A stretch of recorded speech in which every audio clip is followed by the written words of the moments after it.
Not even 2 years into his community supervision, Dwayne Andrews would receive a surprise visit from his probation officer, where he would then discover more than a dozen explicit child pornography videos on his laptop computer. The thing about Ducky's Car Wash here in Bryan is that every step and every move is caught on camera. Apartment 818 and 820 went up in flames.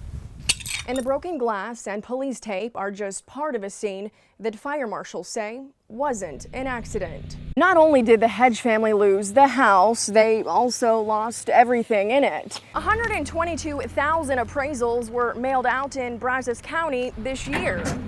And according to the Brazos Central Appraisal District, an estimated 5,000 homeowners who don't agree with their value will protest. Authorities say Daniel Pineda Jr., a Bryan man who happens to be one of the top 10 most wanted fugitives in Texas and a gang member, barricaded himself inside a home at the 1600 block of North Sims, one that the two would ultimately test out before firing the final round that would ultimately kill his wife. Heavy rains coupled with 65-mile-per-hour winds literally ripped off a portion of this roof here at the Twin City Mission Youth and Family Services Center. It's been just 18 months since thieves with identical motives came to this exact same dealership. This adversely affects 20 different property owners living inside the rail line. As soon as the power to the parking lot was disabled, thieves got to work. Police chief says he cannot comment on an open investigation, but he did say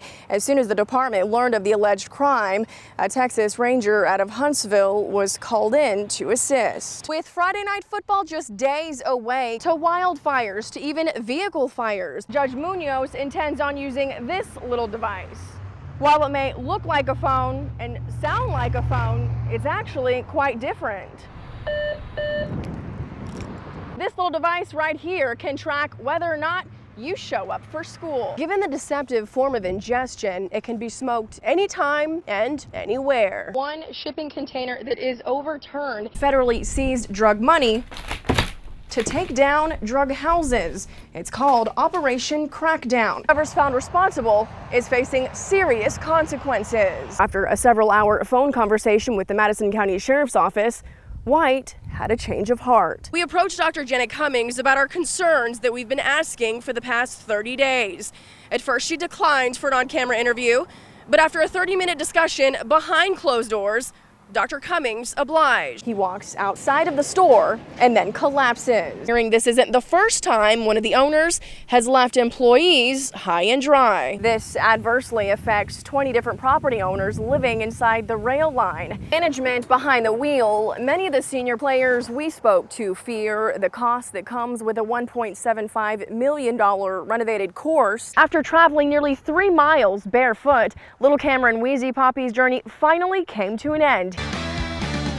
The community is stepping up and taking action after thieves broke into a disabled woman's home in Bryan. We will be following this story as the case unfolds. The man who police say assaulted her is also believed to have set his own family's house on fire moments before.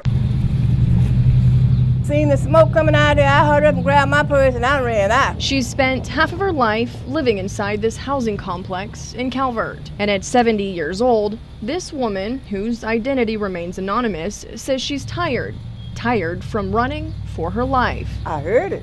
We thought it was going to blow up. Since February 18th, 5 homes have been heavily damaged and 4 families displaced by fire. 4 of those homes are located inside this federal housing complex. It's been more than a month and a half since apartment 818 and 820 went up in flames.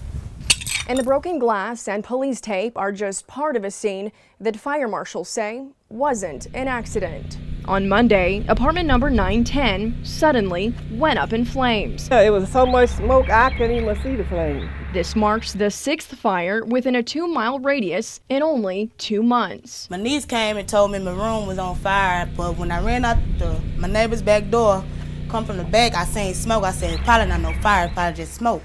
And when I went around to the front, it's my room. Jenny Wilbon says she had a full house when her bedroom caught fire. As for how it happened, I don't know, but whatever, I'm gonna clean my house up. Wilbon says it is a mystery, but believes goes around, comes around.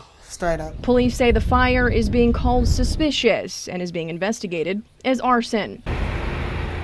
It's a county that is certainly showing no sign of slowing down. In South College Station, businesses are moving in. New neighborhoods are emerging as new homes hit the market. We've lived here for 5 years. Gary Knight's home is at the epicenter of new development. He hopes the construction is a sign of a ripe economic recovery. Last week, he received his property appraisal in the mail. It dropped right at $1,000 from last year. 122,000 appraisals were mailed out in Brazos County this year.